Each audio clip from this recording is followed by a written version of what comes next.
The Mariners got blown out on Monday, one hit on Tuesday, and then faced the reigning Cy Young winner today. So, of course, they won that one. Mariners baseball, baby. Let's talk about it. Colby, hit it.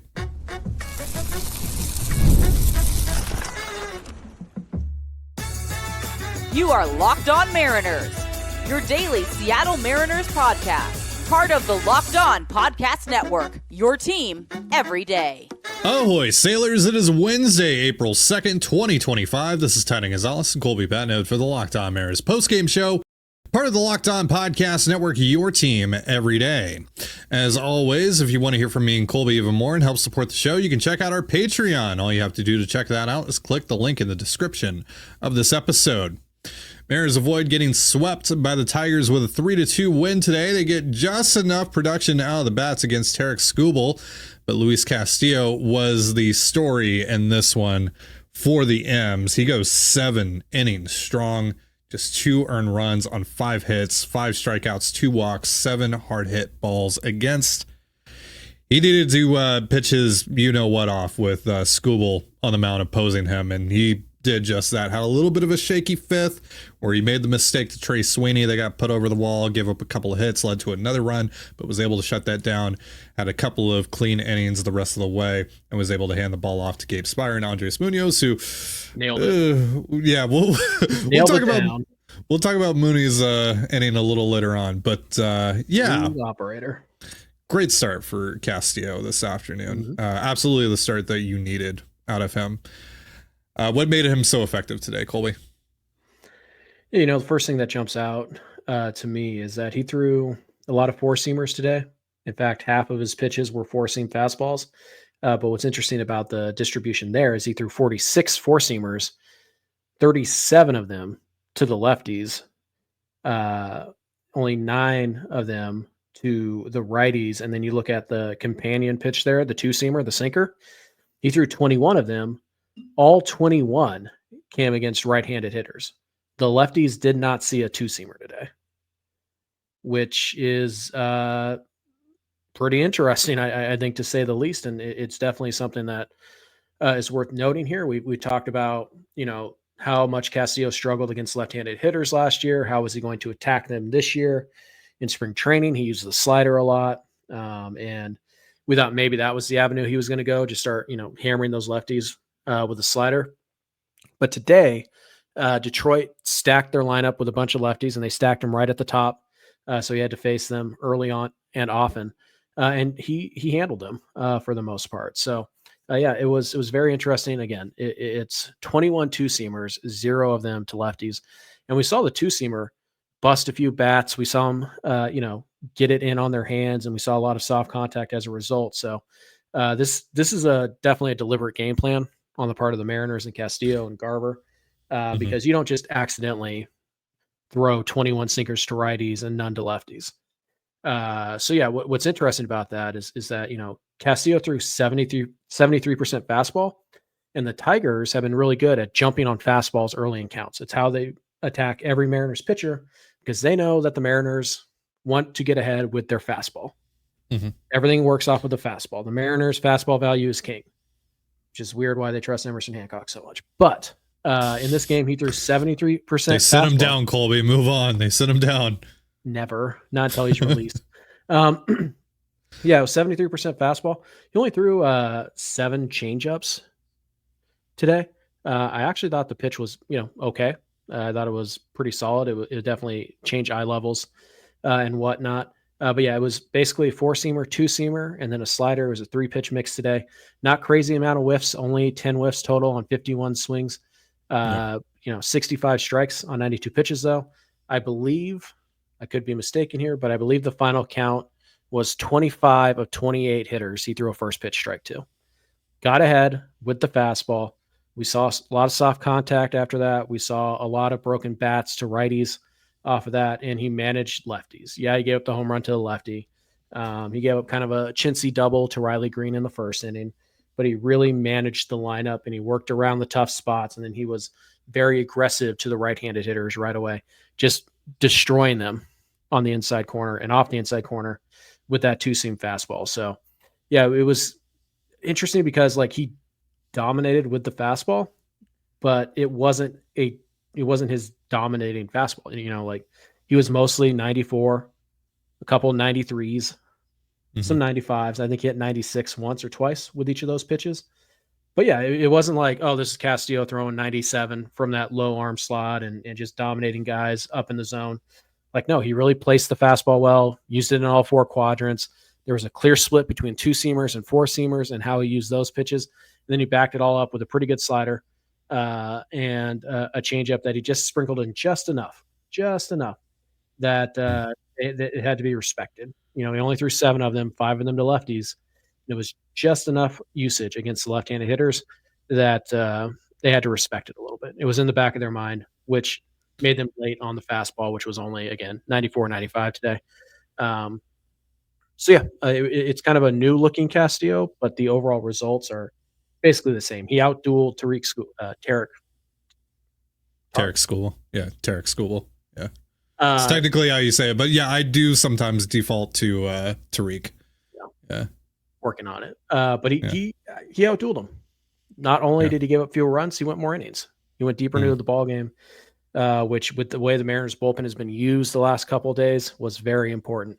Now they get the off day tomorrow and everybody should be available to go on Friday. And that's because of Luis Castillo, who was absolute nails today. And again, it's not like he's facing a juggernaut of a lineup. We understand that. But it doesn't matter. He was good. He was objectively good today.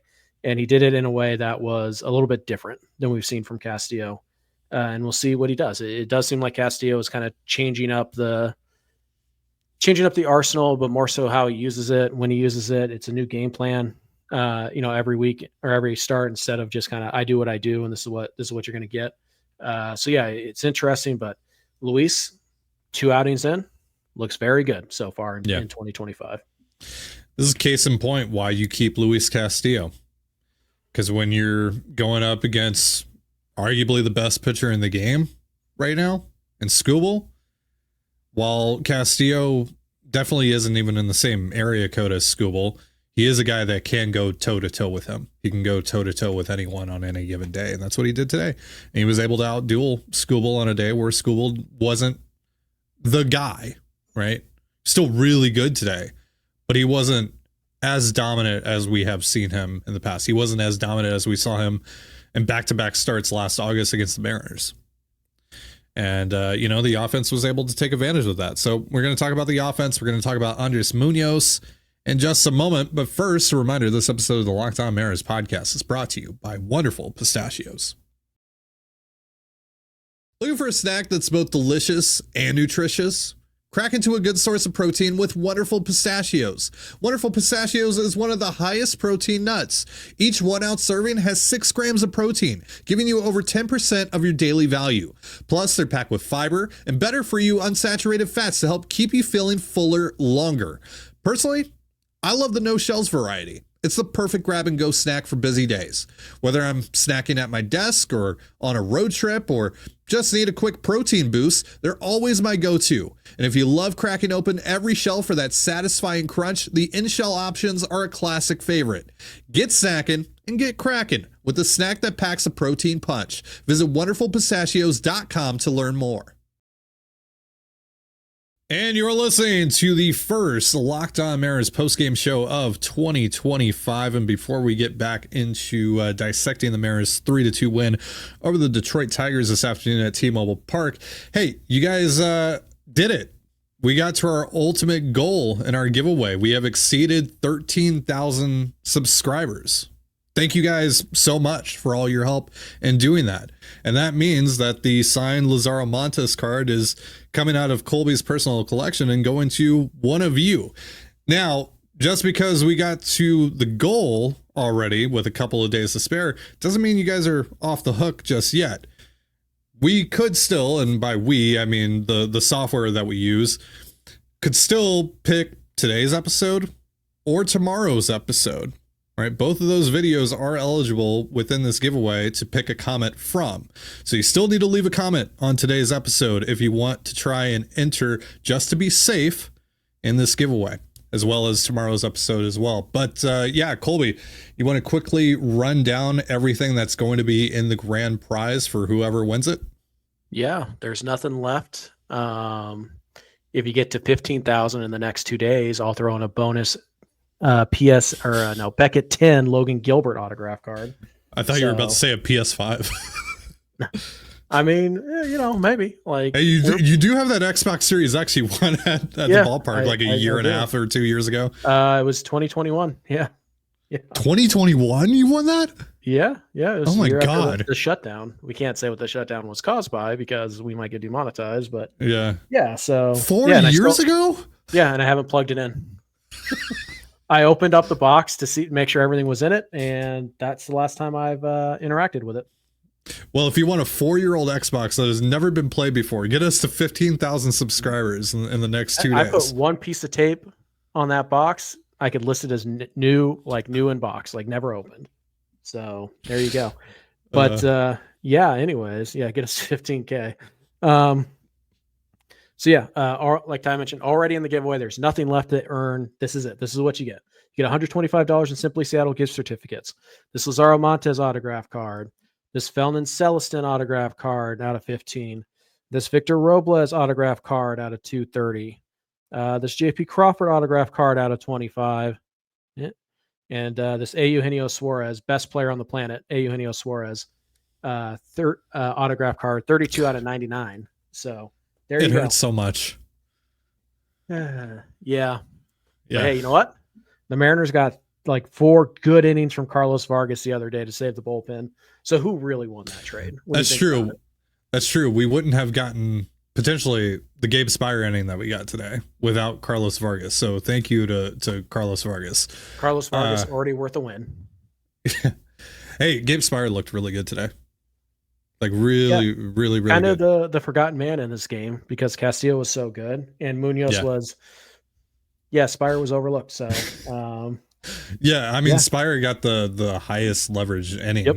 Mm-hmm. Which he should have gotten regardless if it's lefty righty, Dan. He's your second best reliever, Dan. He had to face Green, he had to face Torkelson, and then Andy Ibanez, who is basically Barry Bonds against left-handed pitching. So, I mean, last year he kind of was. That's a bit of a stretch, but hey, you know what the nice thing about bringing in a lefty in that spot is too? It gets rid of Kerry Carpenter. Okay. Yeah.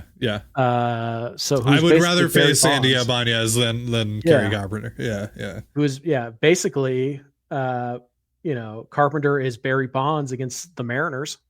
Sure. So and he's basically Bryce Harper against any other right-handed pitcher. See, let's get him out of there, huh? So Gabe Speier was really good. 12 pitches tonight. Mixed it up. 4 fastballs, 4 sliders, 4 sinkers. The 4-seamer maxed out at 96 today. Sinker was 95 today. Velo was actually down about half a tick today on the 4-seamer on both the fastballs. But it was also his first time pitching on back-to-back days of the year, although he only threw 8 pitches yesterday and just dominated. I talked about it in the postgame show on the Patreon. He threw like 8 pitches. 2 were called strikes. He got 4 whiffs on 4 swings or something like that. And so just dominated yesterday. And he was really good again today. And we talked about this off season about how the bullpen is kind of being overlooked as an area of concern, but also B, that one of the reasons to be optimistic about it is that Gabe Speier was hurt last year, couldn't really contribute. And he was really, really good in 2023. And I think a lot of people forgot how good Speier was in 2023. And they're kind of relearning it today and yesterday because Gabe Speier has been exceptional out of the pen. He can get ground balls. He can get swing and miss. He can get the big strikeout. He's good against lefties and righties. He had a 75% whiff rate on the slider today, 50% on the 4-seamer, the 2-seamer, 5 whiffs on 9 swings. He threw 9 strikes on 12 pitches. He's now thrown 2 2/3 innings, 4 strikeouts over that time, just 1 hit. Gabe Speier is really good. Yeah. Healthy Gabe Speier is very good. And well, that's a game changer if you get 2023 Speier for matchup purposes, because you really need high leverage help in general. There's so many question marks outside of a high Andres leverage Munoz. lefty. Yeah. Bonus. Huge bonus. Take the high leverage arm, right? I think you'd still rather have like fully healthy Matt Brash go up against Riley Green in a 1-run game. Maybe. Yeah. but like it's questionable. It's like a question. You'd be like, yeah, you go to Speier, and that's sure. Nobody's going to blame you for going to Speier in that situation. So, yeah, Gabe Speier's very, is extremely critical. Even if they get back Matt Brash, even when they get back Matt Brash, he's still coming off of Tommy John surgery, and you don't know what you're going to get from him right away, since he's, basically still in rehab. So the Speier thing gives you another high leverage guy. And oh, by the way, you know who else is looking really good out of the bullpen? 6th inning specialist for some reason, Gregory Santos. Like if you get Munoz, not the one we saw today, Munoz, Speier, Santos. Maybe the one we saw in the last couple of bats, but yeah, sure. I mean, everybody knows it just takes them 20 pitches to figure it out, which is just what you want when you're nursing a 1-run lead. So yeah, he looked really nervous in front of all of those fans in attendance today. Yeah, all 6,000. Packed stadium. Yeah, boy, it's almost like spreading out the Julio Rodriguez bobblehead really didn't accomplish anything. Yeah. It's a failed experiment. Give it up, guys. Just give them away on Fridays like you used to. And then some of us might actually be able to go and get them. And I mean, like if you're going to spread them out, at least do it over the weekend, not do it on a, Monday through Wednesday series. Figure it out, Kmart. But yeah, that works. yeah. No, it does. Yeah. But yeah, seriously, again, like you're the best, but this was a bad idea. Yeah. But as far as like what we were just talking about, right? Like in games like these, where you have someone who just destroys right-handed pitching like Kerry Carpenter, Speier allows you to manipulate matchups, right? It allows you to get that guy out of the lineup, right? Which not just impacts that inning, but it might impact, later on in the game as well, depending on, how the rest of the game goes, right? Maybe instead, maybe you bring in Speier in a high leverage situation in the 6th, that turn in the lineup is going to come up once more before the end of the game. Kerry Carpenter's out against a righty, It's like, do you either force AJ Hinch to remove Carpenter in the 6th, and therefore he's not in the lineup in the 8th or 9th, or you make him face a lefty, in which case that's a big advantage to you still. So and again, that's what adding that lefty element of Speier, that's part of what makes him so valuable. But mostly Speier is really valuable because he's just really freaking good when he's healthy. He's really good. And he's good against both handednesses. Yes. Yeah. Like we saw, against Torkelson. That's who he struck out today, right? Yeah. Wicked slider. Yeah. So, I mean, a good and a great Gabe Speier, which is he's been here in a very small sample size. Sure. But a great Gabe Speier, which we saw in 2023, that's a legitimate game changer for this bullpen in a multitude of ways. You guys think we're overhyping how good Speier was in 2023? Go look at his StatCast page. Yeah. You're welcome. Yeah. 10.54 Ks per 9, 181 walks per 9 as a lefty with a 56% ground ball rate. Misses bats, and it's hard to get him in the air. Yeah. Now, when you get him in the air, ball tends to go over the wall. Sure. But you're probably going to strike out, or you're probably going to hit the ball on the ground almost every time. Yeah. So Mooney, oh boy, he had me on the edge of my seat today. He walked Colt Keith on 6 pitches, can't remember. 5. And then he walked Justin Henry Malloy on 4 consecutive pitches. The command, not good. The control was 20. Yeah, the control really bad. Yep. Bases end up getting loaded. Javi Baez steps to the plate. We know what happened last year in Detroit, last August.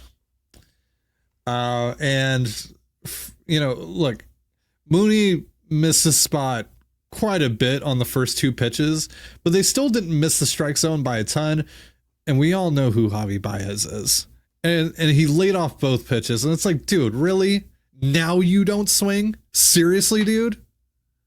So I was a little bit on tilt watching Mooney, especially when the bases were juiced. Thankfully, Baez with a weak grounder to Demo, and Demo makes the right call, throwing it to home, getting the force out. That sets up the last at bat of the game with Zach McKinstry, and Mooney just destroyed him. Dominated so that was great. Him. Yeah. Just I don't know what you're talking about, Ty. Munoz threw a scoreless inning. He struck out a couple dudes, no hard hit balls. That's right. Yeah, he was great. That's good So for what, 7 points in our content creator fantasy league? We're not going to talk about that right now. It's actually worth like 10 points, 12 No, points. we are publicly 9 putting pressure on Jake from Raise the Trident to change the scoring settings. Sure. In that league. Yeah, a save is worth 7. A home run is worth 6. Cool. Yeah, that makes sense. Actually, a save is worth more because you get points for outs and you get points for strikeouts. So Munoz today would have lost 3, but he would have gained 7 plus for the 3 outs, 3 plus 2 for the strikeout. So that's 9 points for Andres, which you need 2 solo home runs to beat. To be fair, that's not Jake's system, though. That is a proposal in Jake's system that I am vehemently against. And by that, I mean, everyone like, chant with us. Rule. Change the settings. Change the settings. Yeah. Yes. And when I say I'm vehemently opposed to that, I mean, if they make the change, like, whatever. It's a free fantasy baseball league. I really hope Jake watches this episode. I'm actually like trolling him right now by telling him his favorite ballpark isn't even a good one. So we'll see. Wait, what is his favorite ballpark? Whatever the Giants one is called. It's a nice ballpark. It's not top 10. It's overrated. Oh, look, we have a giant glove out there. Isn't that cool? Not really. Yeah, but McCovey Cove? Yeah. Whatever. Yeah, of course you of all people wouldn't like it. It's just not top 10. It's a very Colby take. It's not Tropicana Field. That's all I'm saying. Ugh. Oh, Mr. I go to the Sky Dome or whatever it's called now. Yeah, no, I know. Yeah, no. Yeah, shut your mouth. I was there last night. It is not enjoyable with the roof closed at all. Yeah, it's like a parking garage. Yeah. Yeah, so Munoz obviously not good today, but good enough. And he did get the big strikeout, and he also got the ground ball that let us, get it pretty much as close as what we'll ever see in modern baseball to Mitch Garver trucking a dude. So that was kind of funny. Yeah. Just destroyed that. I wonder what he had to say to Colt Keith. Like they talked. Yeah, I mean, like the throw was kind of like into him, and obviously Garver has to be on the plate because it's a force out. Yeah. So I don't think it wasn't intentional on either side. It was just kind of funny to see because we don't see that. No, often. But I was just I'm wondering like what Garver was. Garver a little peeved about it, or was he just like, you good? I think Garver was probably cool. Like, hey, don't stand on the tracks when the train's coming. Maybe Garver was ripping him about what happened in that inning where he forgot how many outs there were and let JP just have first base for free, which by the way counted as a hit for some reason. Yeah. Again, this is why errors and fielding, like, still a work in progress. Yeah. So let's talk about the offense in just a moment, Colby. But first, a reminder, this episode of the Locked On Mariners podcast is brought to you by Monarch Money. Ever check your bank account and wonder, where did all my money go? Between dining out, online shopping, and entertainment, it's easy to lose track. That's where Monarch Money comes in, your personal CFO giving you full visibility and control over your finances. Monarch Money isn't just a budgeting app. It's a complete financial command center. You can track all your accounts, investments, and spending in one place, so you stop just managing your money and start building wealth. Instead of juggling multiple apps, you can use Monarch to check your finances, track spending, and even plan long-term goals. Managing money with your partner is smoother than ever. You can track shared and personal accounts, set goals, and stay on the same page without the stress. Take control of your finances with Monarch Money. Use promo code LOCKEDONMLB at monarchmoney.com for 50% off your first year. That's monarchmoney.com, promo code LOCKEDONMLB for half off your first year. And you're listening to the Locked On Mariners post-game show. Mariners beat the Tigers 3-2 this afternoon at T-Mobile Park. 6 hits off of Tarik Skubal, the reigning AL Cy Young Award winner. They get 3 earned runs off of him as well. They did strike out 8 times, but whatever. He's going to get his. They also walked 3 times. They got him out of here before he was able to complete 6 full innings. Just 5 hard hit balls, but yeah, you face the reigning AL Cy Young Award winner. I mean, can't really ask for much more. I mean, the Dodgers only scored 1 more run than that against him his last time out. The Mariners are basically the Dodgers, according to Ty Dan Gonzalez. That's what I just said. Yeah. Word for word. Yeah. So, this is so Mariners. We practically predicted it. It's so on the nose, dude. It's like there's no way they beat Tarik Skubal, but if they were gonna lose 2 out of 3, the one they would win would be against Tarik Skubal. Sure, why? Of course. Yeah, of course it would be this one. I literally tweeted it before the game. I was like, look, I don't like their odds, but if they did win this one, that would be so Mariners. And lo and behold, it's almost comforting to like how predictable the Mariners are. So I thought they did well. Overall, the offense. Skubal is extremely tough. As we know, the Tigers bullpen, although it's been iffy this year, it has some real guys in the back end. Yeah, and they got some dudes in there. Yeah. And so we knew that it was going to be tough to score runs. And overall, it's kind of funny when you look at the breakdown of the series. Like in game 1, starting pitching lost that game. Yep. In game 2, offense lost that game. Mm-hmm. In game 3, the bullpen very nearly lost that game. So the Mariners almost lost a game in every conceivable way. But the offense was very good on Monday. And it was pretty darn good today when you factor in, the context of they're facing Skubal. Yeah. At T-Mobile Park, which, as we know, not only is it one of the more difficult ballparks to hit in baseball, that gets ramped up another 20-30% in March and April and even May. Yeah. And the roof was closed today. It wasn't great weather. A lot of things were coming together to be like, this could get bad. And to their credit, again, they knocked him out. He didn't get the quality start. Fell an out short of that. He walked 3 guys. The Mariners hit a home run off of him. You'll never guess who did that. That's insane, by the way. So Dylan Moore went oppo on Tarik Skubal. Just let that sink in for a second. By the way, I think it was Switch on Twitter. You've seen Switch before, right?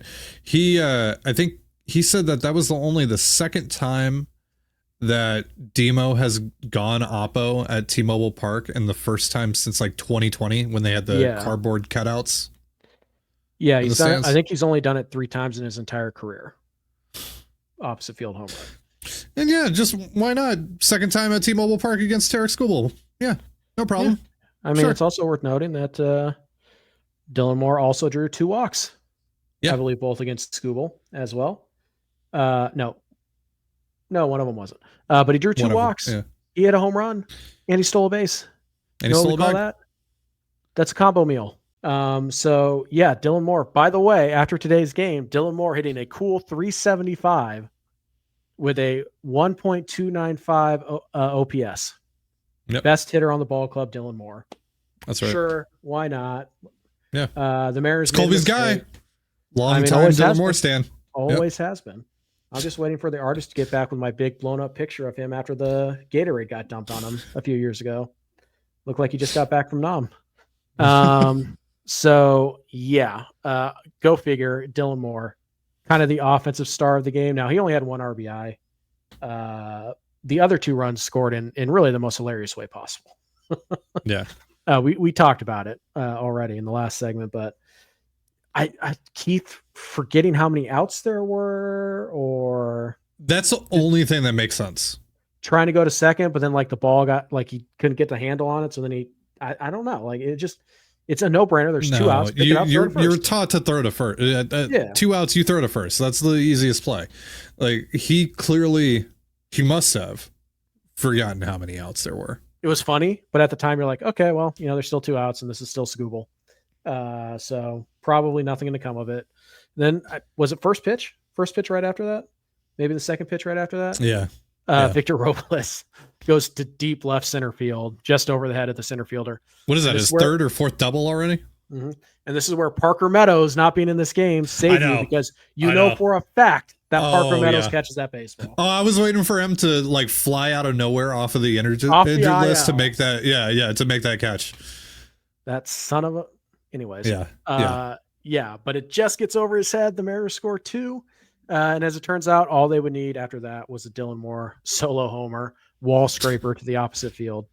Basically the game-winning run. Yeah. every player on the Mariners except one reached base today. Ty, you want to take a guess who didn't? It's been a tough start to the year for me. Yeah. Now, to his credit, he is one of only 3 players who didn't strike out today. Yeah. I mean, Garver also didn't reach base today. Oh yeah, you're right. I'm sorry. Yeah. But Garver that's what I thought you meant as well. Like, it was both of my guys, Audier Garver and Donnie Barrels. Yeah, but I think Audier Garver is really close, and I'm not going to judge a guy who only plays, every other day, if he's lucky, for struggling against Skubal. Like, okay, yeah. Like, can we at least get like some opportunities against righties for both Solano and Garver? It's pretty easy to do. You don't need Rowdy Tellez in the lineup ever again. Yeah, Dan. Yeah. So. Yeah. But yeah, I agree. Like, I mean, Garver got cooked by Skubal today. Absolutely smoked. Again, but most of the people in the lineup did. It's Skubal, so whatever. Only Dylan Moore can hit Skubal. Clearly. And Victor Robles. Hey, Randy, who's super locked in as well, had another hard hit ball. Randy should be hitting third. There's no reason for Cal Raleigh to be hitting ahead of him right now. Yeah. Cal Raleigh looks like trash at the plate. Especially right-handed Raleigh. Left-handed Raleigh, I can wrap my head around it more. Even then. But strikes out too much. No. Yeah, right-handed Raleigh. No. Randy Rosarena should be hitting third until Cal Raleigh figures it out, because Cal Raleigh looks awful. But everybody but Solano and JP had at least a hard hit ball today. And again, it's 3 runs, it's 6 hits, really 5. It's you have to have that caveat in there that it's like, but it was against Skubal. Yeah. Like 3 runs against Skubal is like 5 or 6 or 7 against JP Sears. Yeah, I mean, if Skubal isn't the best pitcher in the game, he is top 3 at least. Yeah. Top 3, top 5. Yeah. So good on them. They got to him a little bit again. You're not going to dominate Skubal, right? Like, Skubal probably gets dominated once or twice this year, period. Yeah. So that's not going to happen, especially not for you, especially not this early, especially not in this ballpark. 3 runs, less than 5 innings. You drew 3 walks. You hit a homer, took advantage of a mistake like you needed to, and you won the game. And your pitcher outdueled their guy. Your number 2 outdueled their number 1, period. And he won. So you'll take it. Yeah. And considering just how awful the offense has been, and considering how awful certain other things have been, Dan Wilson, you're 3-4.